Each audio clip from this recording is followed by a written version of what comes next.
வந்து மலை அந்த தர்கா பக்கத்தில் இருக்கிற ஸ்கூலில் தான் ஏற்றணும்னு சொல்லிட்டு, ஆனால் பொதுமக்களுக்கு அனுமதி சொல்லிட்டு எப்படி பார்க்கணும்? பொதுமக்களுக்கு அனுமதி தண்ணீர் அறநிலையத்துறை ஏற்றணும்.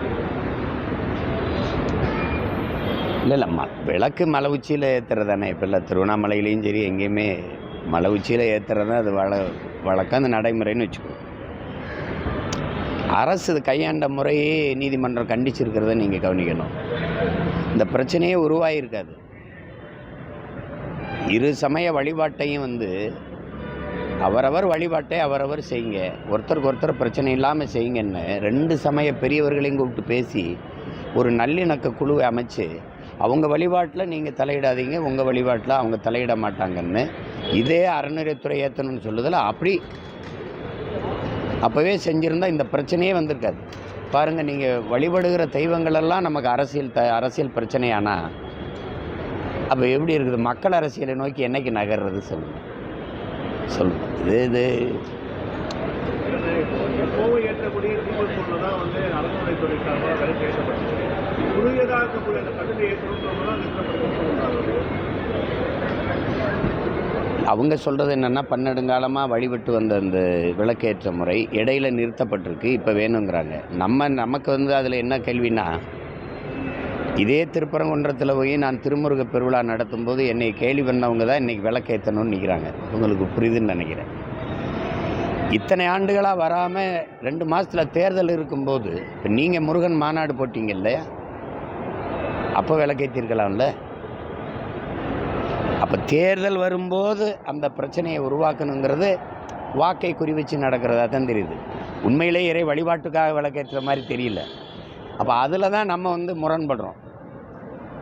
இது ஒற்றுமையாக இருக்கிற ஒரு நல்லிணக்கத்தோடு வாழ்ந்து இருக்கிற ஒரு தமிழ் சமூகத்துக்கு இடையில் அற்ப தேர்தல் அரசியல் லாபத்துக்காக இந்த பிரச்சனைகளை உருவாக்குவதை எப்படி இதை ஏற்கிறது, ரசிக்கிறது? அதனால் அதில் அரசு இன்னும் கொஞ்சம் கூடுதலாக கவனம் எடுத்து இந்த பிரச்சனைகளே உருவாகாமல் சரி பண்ணியிருக்கலாங்கிறது தான் என்னுடைய கருத்து. சிபிஐ வந்து இன்னைக்கு விஜய்க்கு வந்து சம்மன் அனுப்பியிருக்கு. இந்த கரூர் ஒரு ஆச்சாரம் இருக்கு. அதே மாதிரி ஒரு 2 நாட்களுக்கு முன்னாடி அமைச்சர் ராமோகன் வந்து ஒரு கருத்து தெரிவிச்சிருந்தாரு. இந்த வழக்கு வந்து சிபிஐ கிட்ட போயிருக்கு. இதன் மூலயமா தாவேகா வந்து என்டிஏ நாங்கள் அனுப்பி கொண்டு வரணும்னு சொல்லியிருக்காரு. அது எனக்கு தெரியல. ஏன்னா விசாரணைங்கிறது அது நடக்கத்தான் செய்யும், அதை தவிர்க்க முடியாது.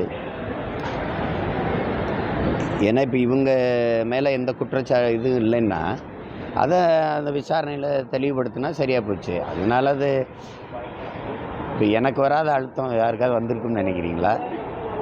கூட்டணிக்கு வர சொல்லி எனக்கு கொடுக்காத எனக்கு கொடுத்துருப்பாங்களா, கொடுத்துருக்க மாட்டாங்களா?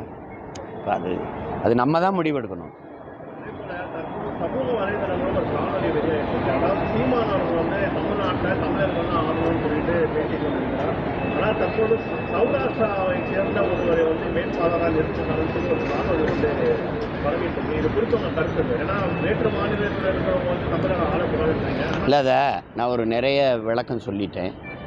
அதை நீங்கள் அவரவர் வசதிக்கு ஏற்ப புரிஞ்சுக்கிறீங்க. ஒரு நிலத்தில் வாழுகிற ஒரு தேசிய இனம், ஒரு தாய் நிலத்தில் வாழுகிற தேசிய இனம் தன் உரிமைக்கு தன் விடுதலைக்கு போராடுகிற போது அதே நிலத்தில் வாழுகிற பிற மொழிவழி தேசிய இனங்களை பகை இனங்களாக மாற்றிக்கொண்டு வெல்ல முடியாது. இப்போ இந்தியா போன்ற பெருநிலத்தில் பல தேசிய இனங்கள் இணைந்து வாழுகிற ஒரு ஐக்கியம். இதில் இப்போ என் விடுதலையை என் உரிமையை நான் எல்லாரும் ஆதரித்து பேசினா தான் இந்தியா என் விடுதலையை ஆதரிக்கும். கவனிங்க தம்பி, இப்போ ஈழத்தில் நாங்கள் தனி நாடு கேட்டு போராடினா எங்களுக்கு சிங்கள மக்களின் ஆதரவும் இருந்தது. இல்லைன்னா என் தலைவன் 35 ஆண்டுகள் அந்த போராட்டத்தை தொடர்ச்சியாக எடுத்துகிட்டு போயிருக்க முடியாது. எங்களை ஆதரித்து பேசி கட்டுரைகள் எழுதினவர்கள், கருத்துக்கள் பேசினவங்களாம் தண்டிக்கப்பட்டிருக்காங்க, கொல்லப்பட்டிருக்காங்க, சிறைப்படுத்தப்பட்டிருக்காங்க. உங்களுக்கு விளங்குதுன்னு நினைக்கிறேன். அப்போ எங்களுடைய படையிலே சிங்களர்களும் பங்கேற்றது இருக்குது. ஸோ புரியுதா? குறிப்பாக தலைவருடைய மெய்காப்பு படையிலேயே ஐசுமஞ்சின்னு ஒரு சிங்கள வீரர் இருந்ததெல்லாம் இருக்குது. இப்போ அதை பேசக்கூடாது. இப்போ நாங்கள் ஒரு கோட்பாட்டை வகுக்கிறோம். எங்களுடைய கட்சி எல்லா மக்களுக்கும், எங்களுடைய அரசியல் எல்லா உயிர்களுக்கும், தலைமை அதிகாரம் எப்போதும் தமிழர்களுக்கு. ஏன்னா இந்த ஒரு நிலம்தான் எனக்கு இருக்குது. தெலுங்கருக்கு ஒரு நிலம் இருக்குது, இப்போ 2 கூட ஆயிடுச்சு. மலையாளிக்கு ஒன்று இருக்குது, கன்னடருக்கு ஒன்று இருக்குது, பீகாரிக்கு இருக்குது, குஜராத்திக்கு இருக்குது, மராட்டியருக்கு இருக்குது, ராஜஸ்தானிக்கு இருக்குது, புரியுதா? எல்லாருக்கும் இருக்குது, மணிப்பூரிக்கு இருக்குது, எல்லாருக்கும் இருக்குது. அப்போ எனக்கு இந்த இருக்கிற ஒரு தாய் நிலத்தில் என் தலைமையின் கீழே இந்த நாடு இருக்கிறதா, என் இனம் சார்ந்த ஒருத்தன் ஆளு தான் மாநில உரிமைகள்லேயே முதன்மையான உரிமை. அந்த மண்ணின் மகன் அந்த மண்ணை ஆள்கிற உரிமை தான்.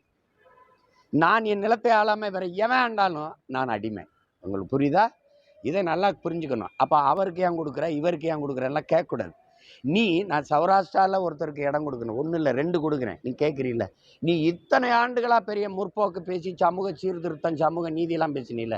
என்னில் நாவிதருக்கு நீ கொடுத்துருக்கியா, மருத்துவர் குலத்துக்கு சீட்டு கொடுத்துருக்கியா, நீ தச்சருக்கு கொடுத்துருக்கியா, பண்டாரத்துக்கு கொடுத்துருக்கியா, வேளாறுங்கிற குயவருக்கு கொடுத்துருக்கியா, வண்ணாருக்கு கொடுத்துருக்கியா நீ? அப்புறம் நான் கொடுத்தேன்னு நீ அதை பேசலை. தெலுங்கருக்கு கொடுத்துருக்கேன், கன்னடருக்கு கொடுத்துருக்கேன், மலையாளிக்கு கொடுத்துருக்கேன், அதையெல்லாம் நீ பேசலை. முதல் முறையா தாவேக வந்து கூட்டணி விரும்பிக்கிறது செல்வத்தையும், அதாவது ஓபிஎஸும் டிடிவியும் கூட இடையே பண்றாங்க.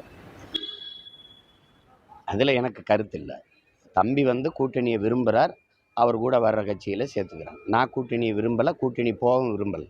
அதனால் எனக்கு அதை பேசக்கூடாது. அவர் ஆட்சியில் பங்கு வரைக்கும் தர்றேன்னு சொல்கிறாரு, அதை போய் நம்ம பேசிக்க முடியாதுல்ல.